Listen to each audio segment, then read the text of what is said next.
Assalamualaikum warahmatullahi wabarakatuh. Kembali lagi bersama saya Fernanda Nurianafi. Di dalam video kali ini saya akan sedikit membagi tips terutama di budidaya ikan patin. Nah, pada umumnya pada saat membudidaya ikan patin khususnya masih pemula itu seringkali banyak faktor kegagalan yang dapat menyebabkan kita selaku budidaya itu merasa jenuh, stres, dan tentunya pasti merasa bahwasanya kita gagal seperti itu. Untuk masalah yang sering kita jumpai pada saat kita budidaya ikan patin itu biasanya yang pertama dia cenderung sering stres, dimana ikan patin memang sifatnya dia lebih rentan terhadap suatu yang pertama getaran, kemudian tingkat stresnya juga lebih tinggi dibandingkan dengan ikan lele seperti itu. Dan juga ketika kita budidaya di kolam terpal seperti ini pasti itu banyak masalahnya ketika emang kita belum memahami basic ilmu ataupun pengalaman yang baru kita dapatkan di lapangan pada saat budidaya yang kita lakukan untuk pertama kalinya.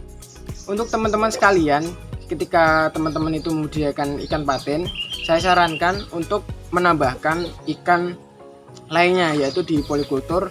Namun di sini di polikultur ini untuk menandakan pada saat terkena masalah. Jadi ikan yang wajib di polikultur dengan ikan patin itu adalah ikan nila. Kenapa ikan nila? Nah, karena posisinya pada saat budidaya ikan patin itu banyak yang mengeluh karena ikan patin ini dia tiba-tiba matinya total, tiba-tiba mati setengah. Nah, itu menjadi salah satu alternatif ataupun solusi di mana untuk menekan kegagalan pada saat budidaya ikan patin. Jadi menambahkan ikan polikultur yaitu ikan nila. Dan kenapa ikan nila yang harus dipilih untuk polikultur dengan ikan patin? Yang pertama, pada saat ikan nila itu dia cenderung lebih peka di saat posisinya kualitas air itu menurun. Di kualitas air itu ada banyak ya. Yang pertama contohnya suhu. Nah, suhu pada saat suhu rendah ikan nila itu kan jarang makan ataupun nafsu makannya berkurang. Nah, itu mungkin bukan hanya ikan nila tapi ikan patin juga seperti itu, bahkan hampir semua ikan. Nah, kemudian yang kedua, pada saat DO-nya rendah, ikan nila itu cenderung dia lebih peka terhadap DO yang rendah karena karakter ikan nila dia tidak punya insang tambahan dan dia lebih sensitif di DO. Jadi ketika emang DO itu rendah, posisinya dia mulai cengap-cengap, itu kita bisa menandakan, oh ini ternyata oksigennya kurang dan itu harus diganti ataupun ditambah sirkulasi seperti itu.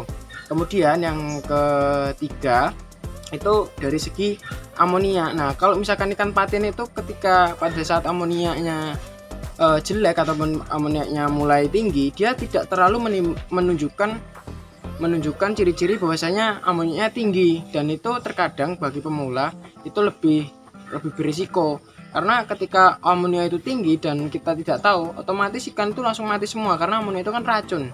Jadi bisa menyebabkan kematian total ataupun intinya dapat merugikan kita selaku pembudidaya. Nah, kalau bisa posisinya kita campur dengan ikan nila itu lebih cenderung lebih peka terhadap amonia yang tinggi, dia pasti akan mati. Jadi satu hari misalkan amonia ini udah tinggi nih, hari ini mati, besok mati. Nah, itu kita peka di situ, oh ini jelas airnya udah jelek, maka dari itu kita ambil langkah untuk solusi ataupun untuk menyelesaikan masalah yang kita lakukan. Makanya itu tadi sedikit tip bagi teman-teman sekalian, yaitu yang mengenai budidaya ikan patin dan ikan yang wajib di polikultur dengan ikan patin. Mungkin itu saja yang dapat saya sampaikan, kurang lebihnya saya mohon maaf. Saya Heri, wassalamualaikum warahmatullahi wabarakatuh.